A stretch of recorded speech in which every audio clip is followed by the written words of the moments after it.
지난번 저희 설교에서 예수님을 그리스도로 영접한 유대인 신학자 마크 류치 목사님의 해석을 참고로 해서 우리는 아주 귀한 사실을 확인을 받았습니다.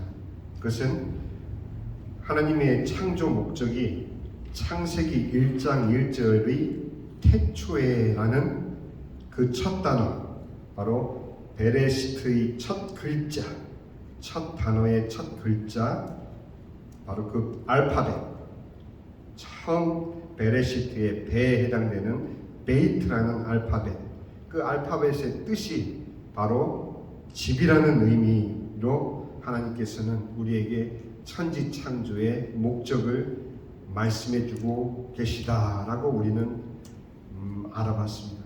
여러분들 그 사실이 저는 여전히 가슴이 뛰는데 여러분들은 어떨지 모르겠어요. 하나님께서 이 천지를 만드신 것이 너무도 소박하게, 너무도 아버지스럽게 하나님의 집을 만들고 하나님의 가족을 만들기 위해서 여러분과 저를 창조하셨다라는 이 사실, 저는 태초에 하나님이 천지를 창조하시느니라 이 말씀 한 구절이 이토록 너무도 따뜻한 우리 아버지 하나님의 창조 계획과 섭리를 담고 있는 줄 정말 예전에는 미처 몰랐습니다. 목사인데도 그 점을 모르고 어렵게 신학적으로만 따지고 있었어요. 그러나 이제 태초에라는 이 말 한마디만 들어도 제 가슴은 뛰기 시작합니다. 그렇지, 나는 하나님의 아들이지. 그렇지, 하나님은 나의 아버지시지. 여러분들이 이 공감대를 함께 나누시기를 바랍니다. 그런데 오늘은 또 하나 놀라운 것, 역시 이 태초에라는 이 단어에 숨어있는 하나님의 뜻을 우리를 놀라게 합니다. 오늘은 캐나다 크리스천 칼리지 한인학부의 구약학 교수이신 송광현 박사님의 원어 구속사 연구를 제가 인용해서, 제가 왜 이렇게 장황하게 이 원저자를 소개해 드리냐 하면은 제가 말했다라고 이렇게 말씀을 드리면 아유 무슨 얘기 하시네 이렇게 여기실까봐 이렇게 저명한 분들이 주장하신 내용이다라는 것을 먼저 밑밥으로 깔고 제가 말씀을 드리는 것은 여러분들이 신뢰하셔도 좋다라는 말씀입니다. 두 번째, 우리의 가슴을 뛰게 만드는 것은 그분의 그 구속사 연구를 인용해서 제가 말씀을 드리는데, 태초에라는 첫 단어에 담겨져 있는 두 번째 놀라운 하나님의 계획이 바로 무엇이냐? 바로 베레시트. 태초에라는 히브리 발음이 베레시트인데 그 트에 해당되는 마지막 알파벳, 트로 발음되는 마지막 알파벳인 타브라는 알파벳의 뜻입니다. 그 알파벳의 뜻은 바로 생명 계약, 사역 완수, 봉인하다, 죽음 등의 뜻으로 알파벳을 표기하는, 알파벳을 쓰는 그 모양조차도 십자가의 모양을 사명으로 쓰이고 있다는 점. 여러분들, 태초이라는 이 단어 하나에 하나님께서는 이미 하나님이 이 천지를 창조하시고 우리 인간을 창조하시고, 그런데 인간이 하나님을 불순종으로 떠날 것까지를 아시고 이미 하나님의 구속 계획을 이 단어 한마디, 태초에라는 단어 한마디에 담고 계셨다는 사실 여러분들 들어보신 적 있으십니까? 우리는 하나님께서는 태초에라는 단어 하나에 사실은 하나님의 창조 목적과 타락한 인간에 대한 구속 계획까지를 담아 성경의 기록을 시작하셨다라는 사실, 그거는 다름 아닌 지난 시간에 우리가 상고했듯이 하나님께서는 이미 하나님의 일을 시작하시고 완성하신 모든 하나님의 섭리를 시간 밖에서 주관하고 계시다라는 그것을 성경을 통해서 하나님의 자녀인 여러분과 저에게 말씀해 주고 계시다라는 사실입니다. 성경은 우리가 읽고 연구하는 책이 아니고 하나님이 우리에게 전해주시는 그 말씀을 전해 듣는 하나님의 이야기인 것이죠. 하나님은 이미 태초에라는 이 단어 하나에 하나님의 모든 창조 사역은 물론이요 하나님의 구속 사역까지를 이미 완성하시고 우리에게 이 이야기를 들려주고 계시다라는 것입니다. 이제 이 은혜의 깊이가 여러분들에게 느껴지시길 바랍니다. 태초에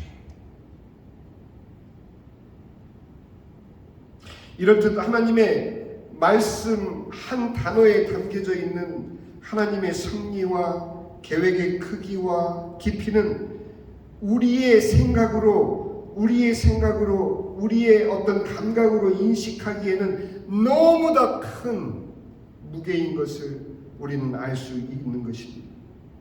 하나님을 믿는다라는 것은 그렇게 간단한 일이 아니에요. 하나님을 내가 믿습니다 하는 그 신앙 고백은 단순히 어떤 종교적인 고백이 아닌 것입니다. 그러니 천지를 창조하신 말씀이 육신이 되어 우리에게 오신 예수님께서 그 입을 열어서 말씀해 주시는 오늘 본문에 주님이 가르쳐 주시는 그 기도의 깊이는 과연 얼마나 깊겠느냐 하는 말씀입니다. 말씀으로 천지를 창조하신 그분이 우리에게 직접 들려주기 위해서 육신을 입고 이 땅에 오셔서 그 입을 열어 그 음성을 발하여 그 말씀으로 우리에게 알려주시는 이 기도 내용과 깊이를 이제 우리가 상고해 가기 시작할 것입니다. 기대되시죠? 기대하시길 바랍니다. 여러분들 가슴이 콩쾅콩쾅 뛰시길 바랍니다. 태초에 이 한마디에 우리는 녹아져야 됩니다. 아이돌 가수들이 헬로 한마디에 그냥 난리 부르스가 나는 요즘 시대를 우리가 살면서 우리 하나님을 믿는 우리 하나님의 자녀들이 태초에 이 말 한마디에 우리의 마음이 녹아내리고 우리의 은혜가 충만하시기를 예수님의 이름으로 축원을 드립니다. 자, 우리가 일반적으로 알고 있는 주님의 기도의 내용은 우리 인간 편에서 해석할 때 학자들에 따라 그 구성이 세 가지, 이거는 좀 딱딱한 내용일 수 있어요. 왜? 사람들의 얘기이기 때문에. 그 구성이 세 가지 또는 네 가지의 하나님을 위한 간구 또는 그 전반부 내용을 말하기를 당신 청원이라는 용어로 신학자들은 부릅니다. 하늘에 계신 우리 아버지, 이것은 호칭으로 분류하는 분도 계시지만 그것조차도 하나님에 대한 간구로 포함시켜서 나라에 임하옵시며 뜻이 하늘에서 이루어진 것 같이 땅에서도 이루어지이다 라는 이 내용을 하나님에 대한 간구로 그렇게 구분을 합니다. 근데 솔직히 저는 제 마음에 하나도 와닿지가 않아요. 그리고 나서 그 다음은 나머지 세 가지는 우리의 청원이라는 그런 용어로 분류를 하고 나라와 권세와 영광이 아버지께 영원히 있습니다 하는 있사옵니다 하는 그것을 마지막 성령으로 그렇게 구분을 합니다. 여기까지는 정말 졸리는 유식한 목사님들과 학자님들의 구분이었어요. 자, 그러면 이제는 하나님이 주시는 은혜로 들어갑시다. 그러나 태초에라는 한 단어에 들어있는 하나님의 말씀의 깊이를 통해서 우리가 알 수 있듯이 친히 성자 예수님께서 말씀이심을 선포하는 요한복음으로 가면 또 이야기는 달라집니다. 요한 1서로 가면 또 확실하게 그 증거가 드러나고 있습니다. 자, 한번 볼까요? 예수님의 복음과 지금 우리가 상고하고 있는 상고하기 시작한 예수님의 복음과 예수님께서 직접 가르쳐 주시는 이 주님의 기도를 우리가 병행을 해서 이제 앞으로 살펴볼 텐데, 하나님의 모든 섭리 가운데 가장 중심이 바로 예수님의 복음과 예수님께서 직접 우리에게 알려주시는 주님의 기도라는 사실을 이제 우리는 배우게 될 것입니다. 기대되시죠? 네, 빠지시면 안 됩니다. 이 놀라운 은혜, 요한복음 1장 1절에 태초에 말씀이 계십니다. 이 말씀이 하나님과 계셨으니 이 말씀은 곧 하나님이십니다. 뭐라고 그러셨어요? 이 말씀이 곧 하나님이라고 말씀하십니다. 그가 태초에 하나님과 함께 계셨고 만물이 그로 말미암아 지은 바 되었으니 지은 것이 하나도 그가 없이는 된 것이 없느니라.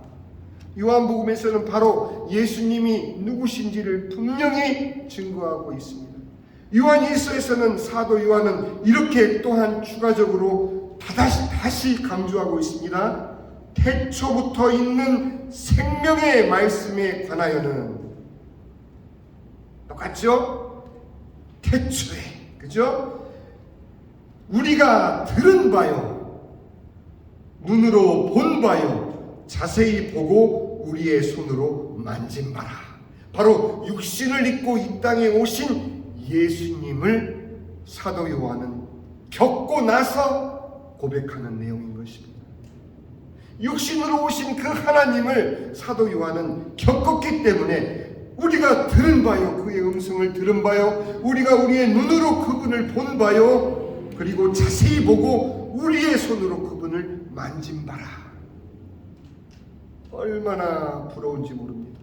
예수님을 보고 예수님의 음성을 듣고 예수님을 만졌던 그 사도 시대의 그들이 얼마나 부러운지 모릅니다. 그런데 그들은 모르는 말씀입니다. 그들은 1대1로 주님을 대면하고 주님의 음성을 듣고 보고 만질 수 있었지만, 오늘날 우리처럼 성령 하나님이 우리 안에 아예 들어와서 임마누엘 하시는 그 축복은 그들은 누리지 못했다라는 사실입니다. 그 하나님이 우리와 함께 하시는 그 축복은 오직 하나님의 자녀들만 알 수 있는 축복이라는 것을 여러분들 잊지 마시길 바랍니다. 예수 그리스도의 복음을 상고하고 이제 정리하는 대장정에 우리는 들어섰는데, 무엇이 필요하냐? 지난 시간에 제가 말씀드린 대로 우리의 기도가 뒷받침이 되지 않으면 이 또한 또 하나의 복음 설교에 지나지 않게 되고 마는 것입니다. 그래서 저는 목표를 세우기를, 여러분들의 동의를 받았다라고 믿음으로 아멘하고 목표를 세우기를, 가장 먼저는 철저한 개인 기도를 반드시 실제로 시작하시기를 바랍니다. 예배 때에만 와서 기도하는 그런 기도 말고, 여러분들 각자가 큐티를 통해서 또 주님의 말씀을 보고 주님과의 개인적인 교제를 하는 분도 물론 계시겠지만, 제가 말씀드리는 이 기도는 우리가 지금까지 해왔던 그 기도의 내용과 의미와 다른, 우리 주님이 가르쳐 주신 그 기도를 우리가 배우고 난 뒤에 바로 이 기도를 시작하자는 얘기입니다. 분명히 다를 것입니다. 왜? 저는 그 분명히 다른 그 기쁨을 알고 있기 때문입니다. 여러분들과 함께 그것을 나누기 위한 것이고, 두 번째는, 첫 번째는 반드시 기도를 시작해야 합니다. 그 반드시 시작하는 기도는 최소 아침, 저녁, 최소 하루에 2번 이상, 그 이상이면 좋죠. 그 2번 이상을 생활화하는 것을 올해 우리 소망의 교회 모든 성도님들의 목표로 우리는 삼고 싶습니다. 제가 제안을 드립니다. 여기에 여러분들이 동참해 주시길 바랍니다. 그래서 주님이 가르쳐 주신 가장 강력한 기도인 주님의 기도를 예수님의 복음과 함께 우리가 이제 정확히 숙지하고 나면 하나하나 구체적인 기도 제목이 여러분들 스스로 발견될 것입니다.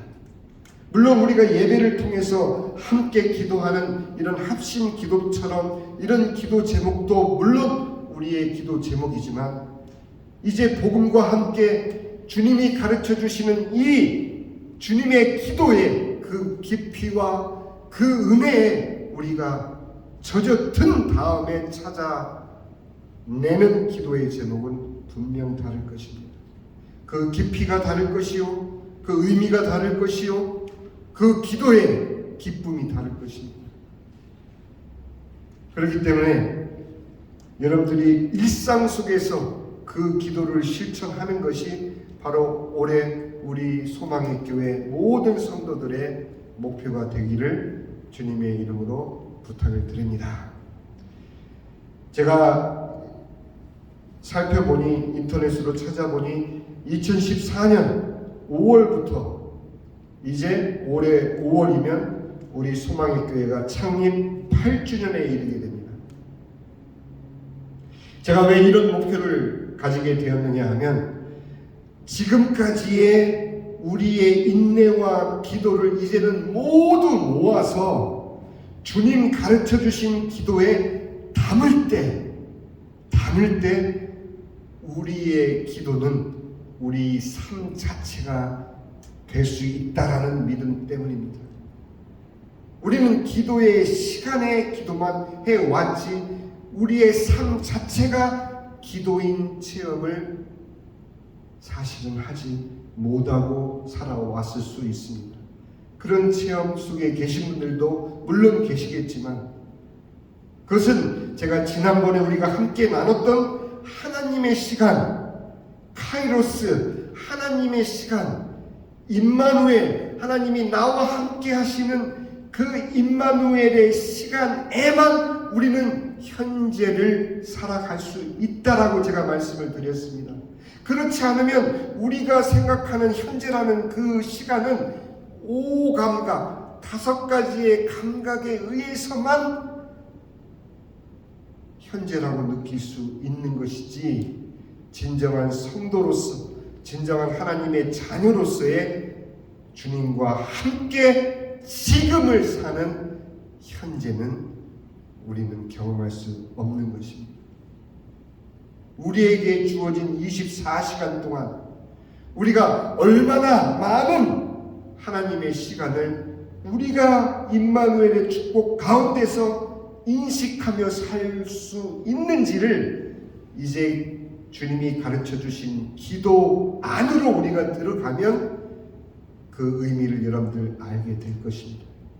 이거는 결코 어려운 얘기가 아니고 이것은 분명한 신앙의 체험 가운데로 우리가 들어가는 첫 걸음인 것입니다.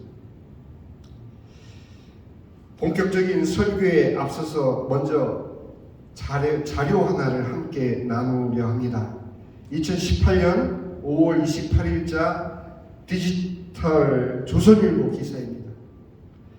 한국의 10대에서 50대 이상 남녀 10명 중 7명은 가족과 함께 있지만 이 중 37.8%는 가족들과 하루 20분 미만의 대화를 하거나 아예 하지를 않는다고 합니다.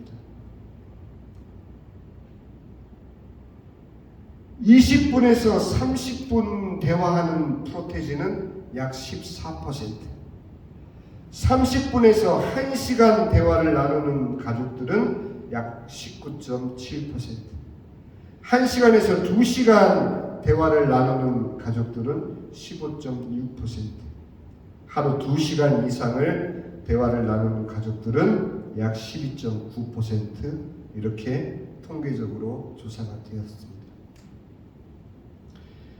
제가 말씀드리는 이유는 우리가 진정 하나님을 아버지로 부르는 하나님과 가족된 하나님의 자녀들이라면 우리의 하나님과의 대화 시간은 우리가 지금까지 하나님과 함께하는 임마누엘의 그 시간을 체험하고 싶다면 정말 하나님의 시간대인 카이로스를 우리가 하루 24시간 중에 경험하고 싶다면 어느 정도의 시간 분량을 우리가 설정을 해야 될까 해서 찾아본 자료입니다.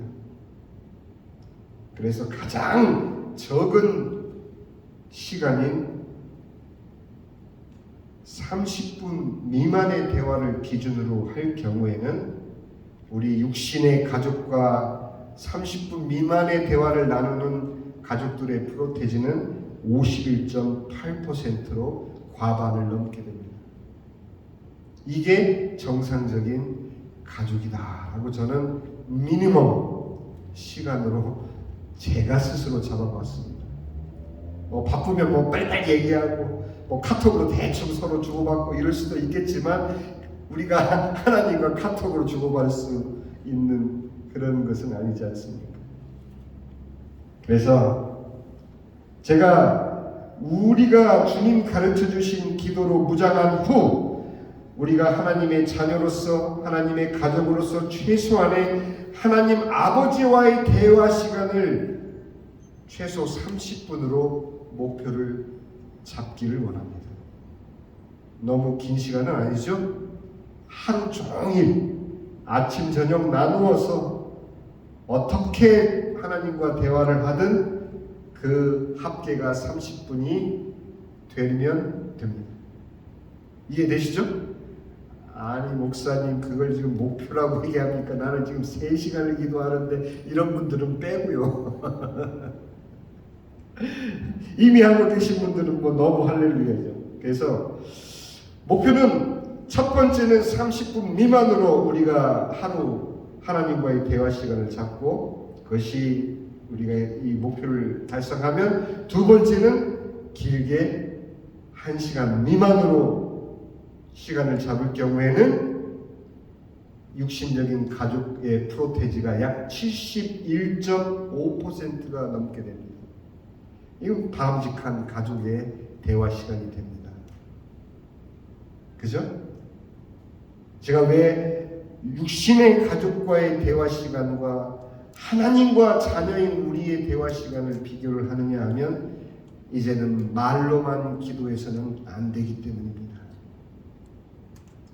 실제 여러분들이 흘러가는 24시간의 하루 가운데 내가 하나님과 함께 대화하는 그 삶의 실제가 우리 삶 가운데 체험되지 않으면 주님이 우리에게 가르쳐 주신 그 기도에 담겨져 있는 기도 안에 담겨져 있는 그 깊이와 말씀으로 천지를 창조하신 그 하나님이 직접 친히 육신을 입고 이 땅에 오셔서 그 입을 열어 음성을 발하여 그 말씀으로 우리에게 가르쳐 주신 이 기도의 내용을 우리는 놓치기 때문입니다. 여러분들 솔직히 그동안 얼마나 이 주님 가르쳐 주신 기도에 진심이셨습니까? 요즘 그 말이 유행한다고 하네요. 아, 이분은 음식의 진심이야. 이분은 음악의 진심이야. 젊은 아이들이 그렇게 표현을 한다고 해요.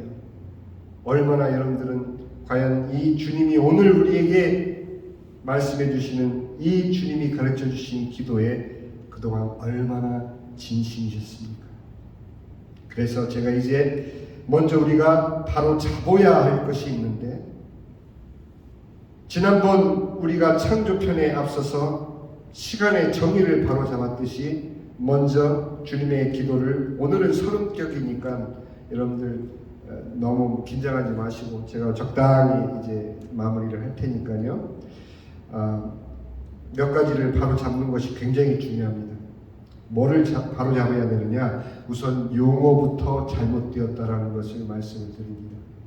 아마도 오랜 중세 카톨릭의 영향 때문에 종교개혁자인 루터나 칼빈도 문자 그대로의 기도문이 아닌 주님이 가르쳐 주신 이 기도의 내용의 중요함을 강조했던 이유가 중세 캐톨릭의 영향에 의해서 우리는 이 주님이 가르쳐 주신 기도를 주 기도문으로만 인식하고 있었던 것이라는 것이죠. 이 내용은 기도문이 아닙니다. 분명한 것은 오늘 본문은 주 기도문이 아닌 너희는 이렇게 기도하라고 하시며 주님이 직접 우리에게 가르쳐 주신 주님의 기도의 내용인 것입니다. 그 말이 그 말 아닙니까? 아니에요. 이제는 적어도 우리 소망교회 성도들만이라도 이 본문을 주 기도문으로 이름하지 마시기를 바랍니다. 제가 왜 이 말씀을 이렇게 드리냐 하면 기도문이라는 것은 이미 기도 내용이 정해져 있는 것을 의미합니다. 대표적으로는 캐톨릭의 기도문이 있고 다른 종교에도 존재하는 영불이나 여러 타 종교의 그런 기도문이 존재하고 있는 것, 그들은 그것을 계속 반복하는 형태로 기도를 드린다고 우리는 알고 있지 않습니까? 제가 이 기도문에 대해서는 너무도 잘 압니다. 제가 바로 캐톨릭에서 기독교로 개종한 놈이기 때문에 처음 하나님을 찾아 방황하는 때, 그 사춘기 때 제가 이 기도문이 결코 물론 좋은 의미에서 사용되어질 수도 있겠지만 그것은 하나님이 원하시는 기도의 형태가 아니라는 것을 그 신앙이 이제 막 시작되었던 그때에도 저는 느꼈었기 때문입니다. 예를 들어서 캐톨릭의 주요 기도문으로는 여러분들 조금 그냥 들으시면 됩니다. 성호경은 이 스포츠 스타들이 많이 하는 거 있죠? 이거? 예. 성호경, 주님의 기도, 성모송, 영광송, 사도신경, 반성기도, 십계명, 고백기도, 통회기도, 삼독송, 봉헌기도, 삼종기도, 부활삼종기도, 묵주기도, 식사전기도, 식사후기도, 일을 시작하며 바치는 기도, 일을 마치고 바치는 기도, 아침기도, 저녁기도, 고해성사, 구월 비는 기도, 성월기도, 호칭기도, 여러가지 기타 기도들. 이거는 그냥 주요 기도의 형태만 말씀을 드린 거지 말도 못하게 많습니다. 거의 이 성경책 두께의 한 반 정도가 기도문 책으로 그들은 사용하고 있어요. 여러분들 그거 아세요? 오늘날 내비게이션이 발달하고 또 저같이 길치인 사람조차도 어디를 갈 때 고민하지 않고 착 가는 그 시대를 살기 때문에 우리 굉장히 편리하다고 하지만 여러분들 과연 예전에 알던 전화번호 몇 개나 지금 기억하고 계세요? 저 같은 길치는 내비게이션 없으면 지난번에 갔던 길 또 찾아가지를 못해요. 기억이 안 돼요. 그래도 내비게이션 없었을 때는 지도라도 공부해가면서 하이라이트 펜으로 색칠해가면서 제 스스로 찾아갈 수 있었는데 이제는 내비게이션 없으면 아무 데도 갈 수가 없어요. 기도문은 바로 그런 역할을 하는 것입니다. 여러분들이 입을 열어 여러분들의 심정을 토로하고 여러분들이 주님과 대화하고 여러분들의 외마디가 주님께 들려지는 올려지는 그러한 모든 여러분들의 기도를 이 기도문은 제한하고 있다는 사실입니다. 여러분들의 모든 감정과 여러분들의 모든 표현을 기도문으로 묶어버리는 것이 바로 이 기도문이 갖는 가장 큰 병폐인 것입니다. 여러분들 못 느끼시겠죠? 캐톨릭 신자들이 어떻게 기도를 하고 있는지 잠깐만, 저는 지금 이 시간이 캐톨릭을 질타하고 폄하하는 그런 것이 아니라 우리가 기도에 대한 정확한 의미와 내용과 자세를 우리 스스로 알기 위해서입니다. 자, 예를 들면 묵주 기도의 방법을 제가 잠깐 말씀을 드릴게요. 묵주에 달린 십자가를 잡은 채 십자 성호교훈을 이마, 가슴, 양, 어깨 순으로 긋고 십자가 발 부분에 친구 입맞춤을 한 다음 사도신경을 바칩니다. 큰 알, 묵주의 큰 알 또는 간격이 넓은 알에서 주님의 기도 한 번, 작은 알 3개에서 성모송 각 한 번씩, 그리고 맨 마지막 알에서 영광송을 바칩니다. 이어서 구원을 위한 기도를 바칠 수 있습니다. 아직 안 끝났어요. 그리고 같은 자리에서 신비 제1단 환희의 신비, 빛의 신비, 고통의 신비, 영광의 신비 중에서 하나를 선택해서 묵상한 후에 주님의 기도를 한 번 드립니다. 이어서 다음 작은 묵주 아래서 각 한 번씩 성모송 10번을 드립니다. 안 끝났어요. 10개의 작은 묵주알을 지나 하나의 큰 묵주알 또는 간격이 넓은 알에서 영광송을 바칩니다. 이어서 구원을 위한 기도. 이 묵주기도가 언제 하느냐 하면 여러분들이 고해성사로 신부님께 여러분의 죄를 고하면 여러분들이 묵주기도를 몇 번 하라 하고 그 신부님이 여러분들의 죄를 사하면서 내려준 그 벌칙을 가톨릭 성도들은 제가 이 절차가 8가지인데 이제 3가지밖에 못 읽어드렸어요. 여러분 같으면 기도하실 수 있겠습니까? 이거 돌리면서 그 내용 하나하나 바꿔가면서 제가 왜 이렇게 장황하게 타 종교의 기도문에 대해서 말씀드리는 이유는 우리가 여전히 천주교의 영향 속에서 우리 자신도 모르게 주님 가르쳐 주신 기도를 기도문으로 인식하고 반복해 왔다는 사실을 말씀드리려고 하는 것입니다. 꼭 이 기회에 말씀드리고 싶은 것은 천주교회 캐톨릭의 영향에서 우리는 벗어났노라 하고 500년 전에 종교 개혁을 부르짖고 우리의 신앙을 위해서 주님 앞에 나왔는데 우리의 신앙생활은 우리도 모르게 주님이 우리에게 허락하신 가장 소중한 주님이 가르쳐 주신 기도를 단지 예배를 끝나는 교회 행사가 끝나는 그런 마침을 의미하는 그런 순서로 사용해 왔다는 것이 우리가 뉘우쳐야 될 내용인 것입니다. 주님이 가르쳐 주신 기도는 주기도문이라고 부르시면 안 됩니다. 저는 이 기회에 조금 불편하실지 모르겠지만 몇 가지만 더 말씀을 드리면 성경 말씀을 천주교의 캐톨릭에서는 성경 말씀을 봉독하는 순서에 대한 것을 말씀 전례, 말씀에 대한 예라고 표현을 하는데 그 전례를 보면 독서자, 그는 뭐 신부가 아닌 평신도들이 대개는 합니다. 독서자라고 부르는 성경 봉독자가 성경 말씀을 읽은 후 이는 주님의 말씀입니다 하면 회중들은 하느님 감사합니다 이렇게 화답합니다.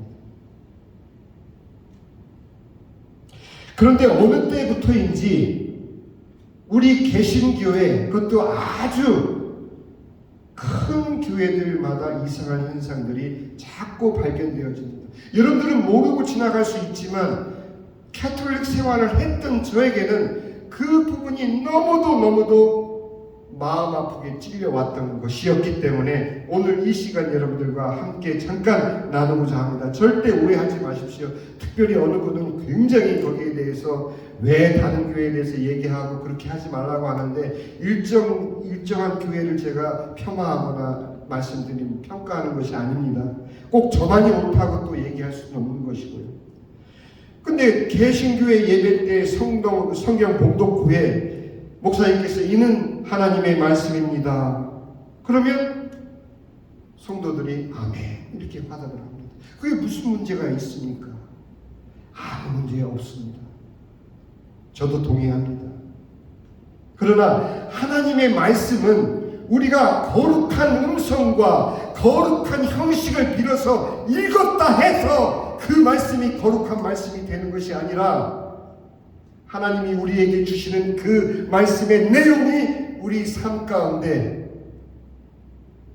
성육신 하셔서 이 땅에 오신 예수님처럼 성령 하나님이 내 안에 함께 계시는 임마누엘의 축복 가운데 그 말씀이 받아들여지고 사라지느냐, 그 말씀으로 살아가느냐. 이거는 어려운 문제가 아닙니다. 우리가 너무도 하나님 말씀에 대한 오해가 너무 깊기 때문에 하나님의 말씀을 읽으면서도 읽어버리지, 이 말씀을 통해서 주님의 음성을 우리는 많이 놓치고 삽니다. 결코 오해 없으시기 바랍니다. 어느 특정한 교회를 지적하고 어느 목사님들을 폄하하는 그런 의미가 아닙니다. 왜 개신교 목사님들이 캐톨릭 신부들처럼 그 복장 닮은 그 로만 칼라를 그렇게 딱 하고 다니는 걸 그렇게 좋아하십니까? 그건 목사님들 복장이 아니에요.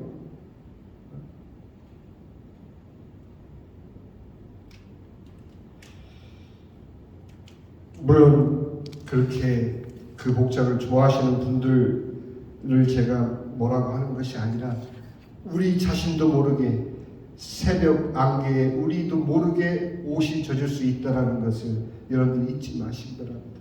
하나씩 우리가 의미를 모르고 양보하기 시작하면 우리는 어느덧 인간은 얼마나 주님께서 친히 그 어마어마한 내용을 주님이 가르쳐 주시는 기도에 담아 주셨는데 우리는 그 의미를 놓치고 그냥 세 가지는 하나님께 드리는 기도, 세 가지는 우리 자신을 위한 기도, 이런 식으로 그 구성을 해석해 버리고 예배 마치는 순서의 마지막을 장식하는 그런 기도문으로만 사용한다는 것은 너무도 잘못된 것입니다. 이제 오늘 서론적인 말씀을 마치고자 하는데, 여러분들 나중에 여러분들이 이 주기도문이라고 우리가 알고 왔던 이 주님이 가르쳐 주신 이 기도 내용에서 우리는 모든 것을 발견하게 됩니다. 그 안에 복음이 담겨져 있는 것을 발견하게 될 것입니다. 그 안에 하나님께서는 천지 창조부터 새 예루살렘 거룩한 성에 하나님의 가족들과 함께 들어가는 그 마지막 주님의 영광의 순간까지 전부를 담아서 우리에게 가르쳐 주신 기도가 바로 주님이 가르쳐 주신 기도인 것입니다. 오늘은 예고편격으로 여러분들에게 이 정도로만 말씀을 드리고, 이제 다음번 이제 하나씩 이 주 기도문이라고 부르지 마세요. 절대로 주님이 가르쳐 주신 이 기도의 내용을 따라서 주님의 복음을 함께 우리가 차근차근 상고해 보기로 하겠습니다. 기도하겠습니다.